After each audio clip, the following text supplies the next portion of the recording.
En sortant ce matin pour conduire les enfants à l'école à vélo, je me suis dit finalement, sortir à vélo dans une ville où les pistes cyclables sont pas préparées, c'est un petit peu comme vivre une expérience, comme j'ai pu vivre et comme peut-être vous aussi, d'ouvrir les yeux, de s'éveiller un peu en conscience, de vivre des nouvelles choses ou bien de sortir de difficultés et de se dire mais j'avais pas pris conscience de ça, de ça, de ça. Et en fait, je vous explique le parallèle ici parce que je le trouve assez impressionnant. C'est que pour sortir là en ville avec ce vélo à Liège, où on vous met une piste cyclable et puis à la fin plus rien, où on vous prépare le chemin et puis à un moment donné il s'arrête et vous devez trouver les astuces pour rester en sécurité.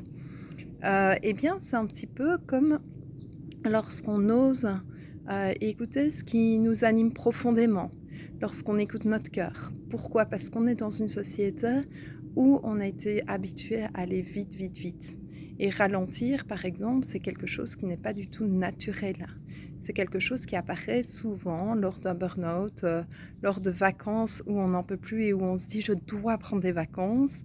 Alors qu'au quotidien, finalement, il y a un rythme qui n'est plus nécessairement celui du rythme humain et qui, pour autant, n'empêchera pas une performance lorsque on est reposé et qu'on peut alors agir en créant en fait beaucoup plus en peu de temps. Bon, quand on sort à vélo, eh bien en fait, on a toutes ces voitures qui peuvent sembler hostiles. Et quand on commence à ralentir, on a tous ses collègues, son patron, qui peuvent commencer à sembler hostiles, y compris pour les personnes qui vivent des difficultés, que ce soit des épuisements, que ce soit des expériences de vie comme des séparations, des déménagements, des choses qui, au boulot, vont faire que vous êtes un peu plus fatigué. Et pour autant, en fait, ces voitures aujourd'hui ont été loin d'être hostiles.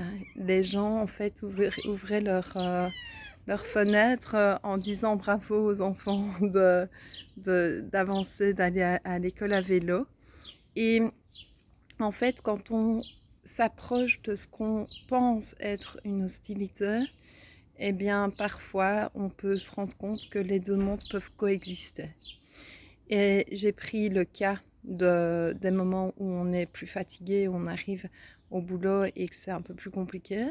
Mais c'est aussi le cas lors d'un éveil de conscience où on commence à connecter avec des choses subtiles que les gens ne sont pas habitués à voir, à ressentir, à entendre. Et quand on en parle, eh bien, il y a tout ce sentiment parfois d'hostilité qui peut apparaître, qui n'est autre finalement qu'une part de nous qui s'exprime, une peur qui apparaît et que les autres expriment pour nous en disant bah, finalement renforce ton assise, renforce ta sécurité intérieure.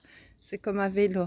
Mets-toi sur ta droite, prends ta place, prends ton casque et roule et pédale et continue à avancer. Et en fait, c'est un peu la même chose dans le sens où, eh bien, il y a un élan naturel qui est à un moment donné de dire, eh bien, c'est ce que je vis, c'est ma réalité, c'est ce que j'écoute et c'est ce que je partage. Même si ça peut sembler irrationnel, ben oui, on fait des soins, il y a des opérations qui sont annulées, des opérations chirurgicales, ah oui, mais c'est pas possible, on appelle ça miracle ou autre comme on veut.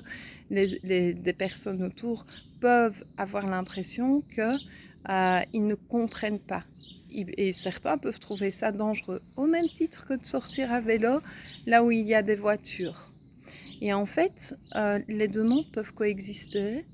Et à la rencontre des deux mondes, il se passe quelque chose de merveilleux. C'est ces encouragements. C'est cette conscience que, oui, en fait, tout le monde prend son chemin là où il pense qu'il doit le prendre. Et on peut tous avancer ensemble. Y compris quand on commence à s'éveiller, qu'on commence à se rendre compte que notre place n'est pas là où elle est. Et on commence à s'intéresser à d'autres choses. Et les gens s'étonnent autour de nous, bah, qu'est-ce qu'ils font, qu'est-ce qu'ils font. Et pour autant, c'est quelque chose qui n'est pas simple. Par exemple, j'ai un de mes garçons qui me dit « Maman, j'ai vraiment pas envie d'aller encore à l'école à vélo. » Pourquoi? Ben parce que ça réveille les muscles, parce que ça demande une conscience qu'il y a des petites choses qui ont été endormies pendant un moment. Eh bien, c'est pareil quand on commence à écouter son intuition et qu'on commence à réaliser ses aspirations profondes. Il y a des sorties de zone de confort. Il y a le corps qui va dire: «Ah, tu commences à m'écouter». Eh bien, il y a ça qui va apparaître en toi. Peut-être des petits malaises. Pourquoi? Parce qu'en fait, pendant longtemps, on a mis tout ça sous couvert. On a laissé tout ça un peu endormi. Et quand on commence à écouter, il y a tout ce qui veut être écouté qui lève le doigt et qui dit: mais moi j'existe, moi j'existe, moi j'existe. Pareil, quand on recommence à faire du sport, eh bien on se dit: ok, j'y vais. Et puis le deuxième jour, on est là, oulala, on commence à avoir mal partout parce que justement les muscles se réveillent et qu'ils nous disent: bah oui, tu m'as laissé un peu endormi trop longtemps. Et en fait, eh bien, tout ça pour vous partager que si vous vous dites: oui, moi j'ai envie d'écouter mon intuition, j'ai envie de connecter au guide, j'ai envie de pouvoir oser, eh bien, c'est petit pas par petit pas, un jour à la fois. J'ai envie de pouvoir avoir cette paix dans ce chaos, j'ai envie de cette harmonie, j'ai envie de pouvoir me dire dans cette expérience qui est très compliquée, j'aspire à l'amour et à la paix. Eh bien, petit pas par petit pas. Et aujourd'hui, je vous donne une astuce, une chouette astuce, c'est de se dire, eh bien, au-delà d'un jour à la fois, ok, dans la journée, on sait, on connaît les grandes lignes de ce qu'on va faire, eh bien, 1 heure à la fois. Et au-delà d'1 heure à la fois, quand on se dit: «Oh, c'est le matin, il faut préparer les enfants», ou bien: «Oh là là, j'ai mon fiston qui ne va pas très bien, machin», et ou j'ai mon collègue qui a vécu quelque chose de difficile. Eh bien, 1 heure à la fois. Et puis, au-delà d'1 heure à la fois, 1 minute à la fois. Au-delà d'1 minute à la fois, 1 seconde à la fois. Et quand on est à 1 seconde à la fois, eh bien, on se rend compte qu'on est de plus en plus dans le moment où on est dans la relation de ce qu'on est en train de vivre, dans la présence. Et cette présence nous permet de rentrer en communication, en relation d'une manière extraordinaire avec l'extérieur, que ce soit avec les voitures qui sont autour de nous et qui, certaines peuvent nous prendre pour des fous, hein, mais c'est ok, et d'autres peuvent nous encourager. Mais dans tous les cas, les mondes peuvent coexister et toute expérience, aussi difficile qu'elle soit, peut être une opportunité d'apprendre, de s'élever, d'avancer et en fait, j'ai envie de dire une initiation dans la vie, simplement une initiation et rien d'autre. Apprenons à arrêter de se dire c'est bon, c'est mauvais et à écouter ce que notre corps nous dit, ce que notre cœur nous dit, ce que notre âme nous chuchote. C'est ça que je vous souhaite. Et c'est pour ça que j'ai permis à ce livre de sortir aussi le message des peuples célestes. Pourquoi? Parce que dans ce bouquin, il y a bien sûr des messages des guides, mais les guides, c'est aussi à l'intérieur de vous. Et pour cette raison, il y a des méditations qui sont dedans, 40. C'est énorme. Et elles sont toutes courtes, elles sont toutes petites. Pour 32 d'entre elles, elles ne sont même pas de 10 minutes. Ça vaut une pause dans votre journée, même pas. Et en fait, c'est simplement des petites méditations guidées qui vont vous permettre de vous recentrer sur un sujet en particulier. Aussi bien vivre le moment présent que le regard de l'autre, que votre rapport à la vie, votre rapport à l'argent, votre rapport à votre corps, votre rapport à la mort, votre rapport aux animaux, au monde animal. Et en fait, ça vous permet du coup de revenir en votre centre, simplement. Et là, il y a la paix. Il y a la paix qui apparaît. Elle apparaît d'elle-même. Ce n'est même pas une recherche, en fait, vous allez voir. Donc, je suis super heureuse de vous partager ces expériences que vous pourrez vivre grâce à ce livre qui est commandable dans toutes vos librairies proches de chez vous. Donc, Message des guides célestes aux éditions Le Duc Animae, que j'ai écrit et qui sort le 26 juin. Et dans toutes ces voitures qui peuvent sembler parfois hostiles, dans tous ces regards, dans toutes ces expériences de vie qui peuvent sembler parfois très hostiles, dans toutes ces décisions nationales qui peuvent sembler très compliquées et hostiles également.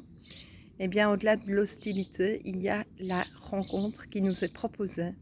Et c'est dans cette rencontre que je vous propose de passer la fin de cette semaine et ce week-end. Je vous embrasse bien bien fort, je vous souhaite une belle journée et je vous dis à très vite. Ce dimanche, il n'y aura pas de vidéo YouTube à 20h car je donne un soin pour les personnes qui participent à l'espace abonné et qui ont donc un soin tous les 15 et les 25 du mois.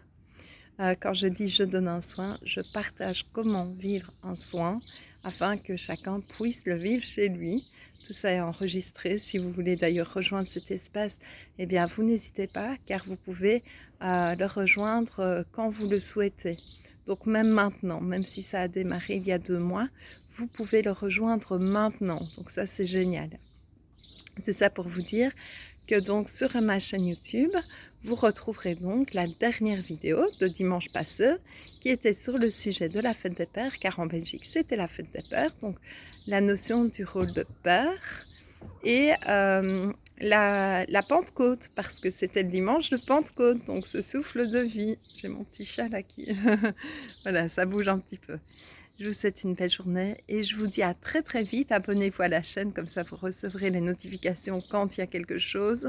Et sinon, vous pouvez rejoindre maintenant soit le groupe Instagram sur Françoise Roberti, soit le groupe Facebook Françoise Roberti Étoile Solaire. J'ai fait un groupe plutôt qu'une page professionnelle, je trouve ça plus sympa. Et comme ça, vous recevez les informations directement. D'ailleurs, je vais mettre une phrase pour aujourd'hui. Je vous embrasse bien fort et je vous souhaite un beau et bon week-end.